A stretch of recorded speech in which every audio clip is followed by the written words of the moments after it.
Hello guys, I am Ricky and your most welcome to our YouTube channel Nirmala Nirvana classes. जैसा कि जानते हैं physics चल रहा था और इसके पहले वीडियो में हम लोगों ने देखा था कि ध्वनि की प्रबलता और ध्वनि की तीव्रता में क्या संबंध है, क्या अंतर है ना। उसकी जो साउंड की लाउडनेस है और जो साउंड की इंटेंसिटी है, इन दोनों में डिफरेंस हम लोगों ने देखा था, रिलेशन भी देखा था। आज देखेंगे प्रतिध्वनि को। आज क्या देखेंगे? इको को, कि इको क्या होता है या प्रतिध्वनि क्या होती है। इस चीज को हम लोग ढंग से समझेंगे, इको को, प्रतिध्वनि को बहुत ही अच्छी तरह से समझेंगे।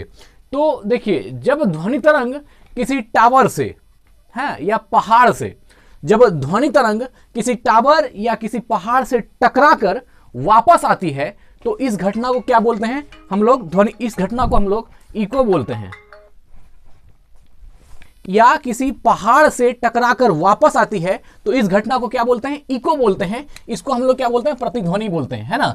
कि मतलब मान लीजिए साउंड तो एक वेव है, तो जो हमारे मुंह से निकला या कहीं से या कोई पहाड़ी के बीच में आप जाकर के चिल्लाते हैं बहुत जोर से, तो चिल्लाने के बाद जो साउंड निकलती है वह वेव पहाड़ से या किसी टावर से जाके टकराती है। जैसे मान लीजिए हम इस जगह जोर से बोल रहे हैं तो ये क्या होती है? टकरा करके और वापस आती है। और यह जो वापस आने की घटना है उसी साउंड का जो पुनः वापस होकर के आती है, तो उसको हम लोग क्या बोलते हैं? इको बोलते हैं। उसको क्या बोलते हैं? प्रतिध्वनि बोलते हैं। तो अब देखिए, प्रतिध्वनि श्रोता एवं परावर्तक सतह के बीच की न्यूनतम दूरी 17 मीटर होनी चाहिए। देखिए, अब यहां पर प्रतिध्वनि से जो एक ऑब्जेक्टिव क्वेश्चन उठता है वह यह है कि इको के लिए, है ना, श्रोता और परावर्तक सतह के बीच की न्यूनतम दूरी कितनी होनी चाहिए जहां से कि साउंड इको हम सुन सकें, प्रतिध्वनि के रूप में सुन सकें।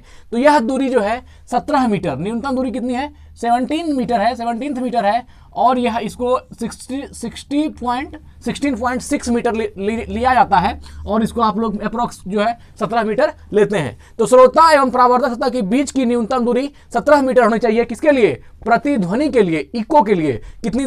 श्रोता एवं परावर्तक सतह। श्रोता तो आप हो गए जहां से आप चिल्ला रहे हैं या फिर आप आवाज दे रहे हैं, और परावर्तक सतह हो गया आपके सामने का पहाड़ या आपका टावर, जहां से कि साउंड वेव जाएगी और टकरा करके वापस आएगी। तो इस श्रोता और परावर्तक सतह, आपके और आपके टावर के बीच या आपके और आपके पहाड़ के बीच, जहां से कि आपकी ध्वनि जाएगी और टकरा के वापस आएगी, तो उसके सतह की न्यूनतम दूरी कितनी होनी चाहिए? 17 मीटर होनी चाहिए। न्यूनतम दूरी 17 मीटर या 16.6 मीटर होनी चाहिए। यह किसके लिए? तो प्रतिध्वनि के लिए। तो यह क्वेश्चन भी बहुत ही अच्छा है कि श्रोता की प्रतिध्वनि के लिए या फिर इको के लिए श्रोता एवं परावर्तक सतह की न्यूनतम दूरी कितनी होनी चाहिए? 17 मीटर होनी चाहिए या 16.6 मीटर होनी चाहिए। ठीक है। अब है, कान पर ध्वनि का प्रभाव 1/10 सेकंड तक रहता है। यह भी मोस्ट इंपॉर्टेंट क्वेश्चन है, बहुत ही ज्यादा ऑब्जेक्टिव में पूछा गया है और आप लोग को पता भी होगा क्या कि कान पर ध्वनि का प्रभाव कितना देर रहता है? 1/10 सेकंड तक। कोई भी वर्ड जो हम सुनते हैं अपने कान से, अपने कान पर जो उसका अस्थाई होता है, मतलब जितने देर तक वह रह सकता है, वह समय कितना है? 1/10 सेकंड, अर्थात 1 सेकंड का 10वां हिस्सा।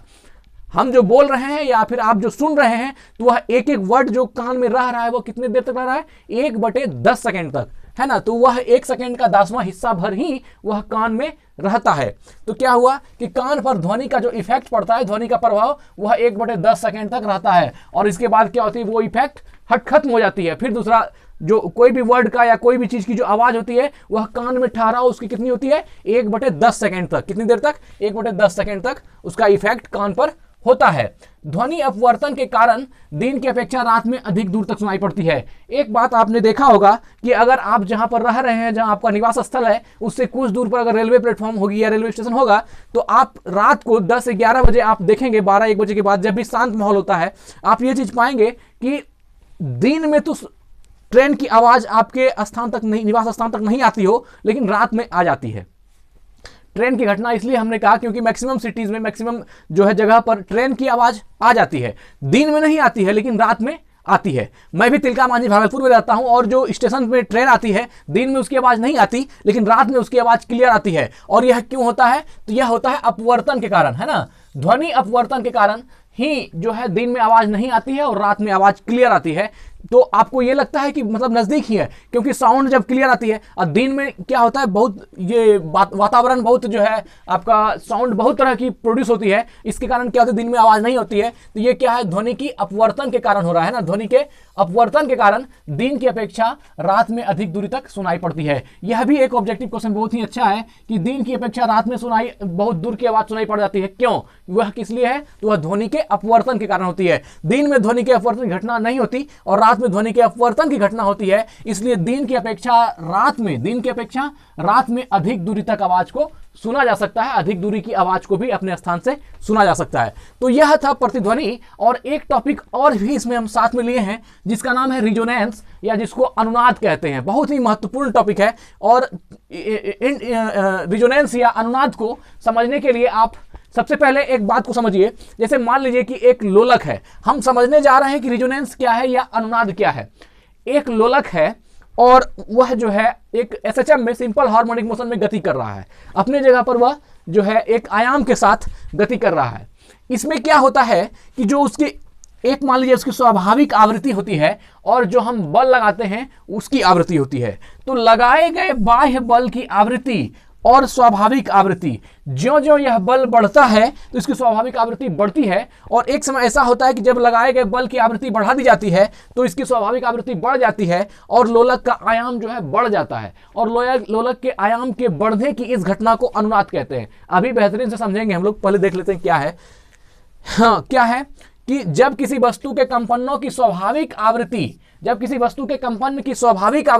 किसी चालक बल के कंपन की आवृत्ति के बराबर हो जाए, चालक बल के कंपनों की आवृत्ति के बराबर होती है, तो वह वस्तु बहुत अधिक आयाम से कंपन करने लगती है। इस घटना को अनुनाद कहते हैं। देख लीजिए पहले, यह मान लीजिए एक लोलक है, यह हमने एक लोलक बना लिया और इस लोलक में जब हम इसको एसएचएम, जब हम इसको सरल आवर्त गति देते हैं तो यह क्या होती है, यह अपने पथ पर गतिमान होती है, इस प्रकार आती है जाती है। और यह जो है ये इसकी आयाम कहलाती है। यह भी बात आप जानते हैं कि जैसे यहाँ यह क्या हुई, इसकी एक आयाम हुई है ना, यह भी आयाम। तो यह अपने आयाम में अपने दोलन कर रही है, एक सरल आवर्त गति में दोलन कर रही है। यह इसकी एक स्वाभाविक आवृत्ति है जिस पर कि यह चल रही है। अब देखिए, अब इस पर हम F एक फोर्स लगाते हैं, एक बाहरी बल लगाते हैं, है ना, लगाए गए बाह्य बल की आवृत्ति। तो अब जब इस लोलक पर हम फोर्स लगाएंगे, बाहरी बल लगाएंगे, तो ये क्या होगी, यह अब ये हो जाएगा यहाँ, मान लीजिए यहाँ तक आ गई ये लोलक, ठीक है ना, ये डिस्टेंस जो है ये आगे बढ़ गया, ठीक है। और अब ये आ गई यहाँ तक, समझना है बात को, हम बताना क्या चाह रहे हैं। यहाँ से ये बढ़ करके आ गई, अब ये इसका पथ ऐसे हो गया, अब ये पथ ऐसे हो गया।